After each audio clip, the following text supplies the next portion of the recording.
So just to recap, the Polish government is pouring money into the so-called Eastern Shield Initiative, a program to strengthen the country's borders with Russia and Belarus.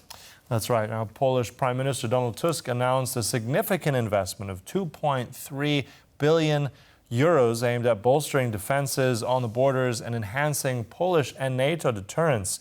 We're now joined by Mikhail Alexseev, professor, San Diego State University. Welcome to the program. Good to have you. Good to be here.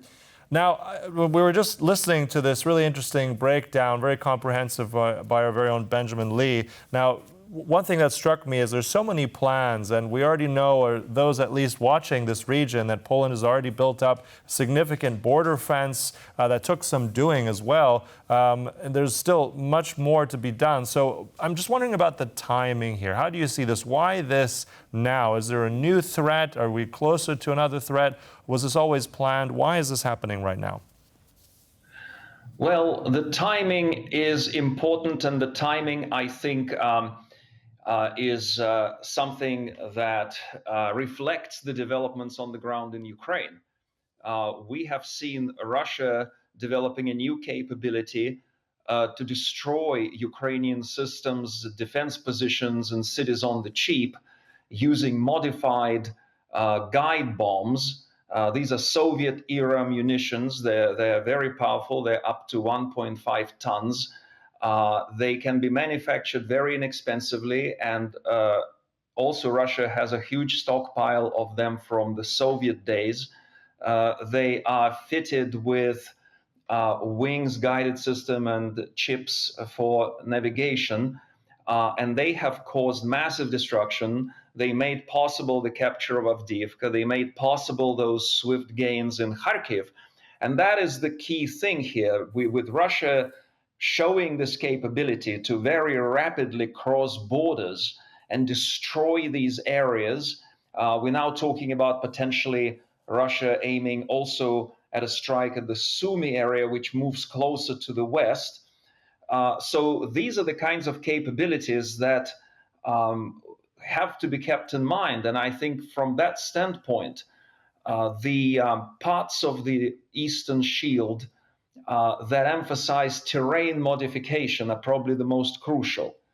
The creation of those elevated terrains and ditches and flooded areas would be the ones that probably will have more of the defense deterrence value against that type of new Russian systems. I mean, it all sounds very good. I mean, well, it's good that Poland is doing something, well, very complex, but it's good that we are thinking about securing our border. However, I want to ask you about environmental and property impacts, because we're already hearing that local governments and managers of protected areas, such as national parks, are already they're questioning this project. And environment is, as we all know it, no matter where you are, United States, Poland, everywhere, is a very delicate issue right now. How do you think they will overcome this? Well, overall, building fences and borders and barriers is not a good thing. It's not something that any reasonable nations actually would want to do. But the problem is, as one scholar of international relations, one of the most prominent theorists, Kenneth Waltz, said, it only takes one Hitler to make the righteous players in the system counteract with defensive measures and also prepare for defense. So unfortunately, these environmental and property rights issues will arise.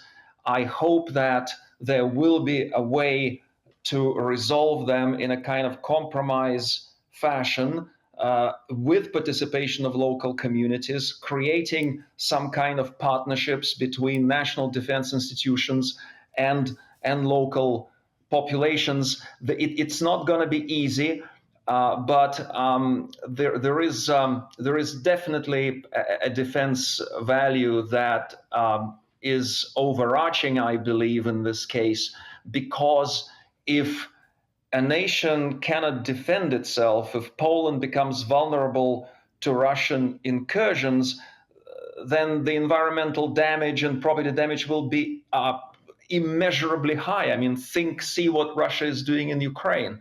In Chasiv Yar yesterday, they used cluster munitions and got those glide bombs. And if you saw the footage, it's absolutely apocalyptic. So unfortunately, we have to take these considerations in mind. I'm sure people in Ukraine, they don't have this issue, environmental issues. Yeah, but at the same time, I mean, environment aside is one thing. I think there's, we know that the Prime Minister has announced this massive investment. I mean, all these sophisticated types of terrains and barriers, I mean, this isn't going to come cheap. I mean, this is going to be very expensive. Poland, obviously, with that largest border looking towards Ukraine, looking also towards Belarus, that's a strategic necessity. What do you think maybe on a wider regional level? Do you see other countries as well, the Baltic states potentially also joining this kind of build-up? And we've heard similar sort of stories already being talked about in Estonia with bunkers. Could this be a sort of larger project potentially that then NATO could potentially fund? Well, I think it's a necessity, and I hope broader Europe gets involved, because Ukraine is the front line defending the other countries and making other countries more secure. Poland, by deterring potential Russian incursions, would also make other countries more secure. So I believe there is a strong case to be made to increase precisely that kind of international cooperation. Also, if you think of it in broader terms, these efforts are not only going to make certain areas more secure, say on the Polish-Belarus-Russian border, but they also send a very powerful message to the Kremlin. Because one of the reasons why the Kremlin keeps pushing on and keeps militarizing the country and launching more and more brutal attacks on Ukraine is because they don't believe that Europe has the resolve to come through, that unless the United States gets more involved, European resolve would weaken. So these kinds of actions would send a very good, clear message to the Kremlin. And Poland in particular, I think, has a case to be made to the European Union and NATO for the need of such defenses, because if you think of probably the most likely and vulnerable places where Russia may attack, they would be in the area of Brest, on the kind of juncture of Belarus, Ukraine, and Poland border. And Russia there would have the rationale to go through to say that they need to cut Western military aid to Ukraine, a lot of which goes through Poland. And another one is the Suwalki Gap, where Russia may claim the need to build a land bridge to Kaliningrad.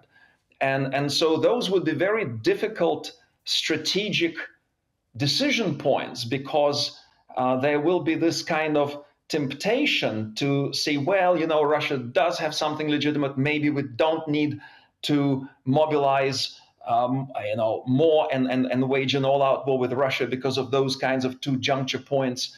But that will challenge the whole alliance. And the question is, does the alliance want to be challenged? Do we want, for example, in the United States, to have to make a decision whether it's worth risking a nuclear war with Russia for the sake of preserving the Polish border? Now, interesting points there as well, Professor, and I like what you said there about showing resolve, and I think this, no matter where you stand with the cost of this project, is probably one of those, again, many examples, particular from Poland, that it's showing that resolve, that this is something that needs to be done, and I think that'll look very good for the alliance and also any future resident of the White House. Look, we'll conclude it there today.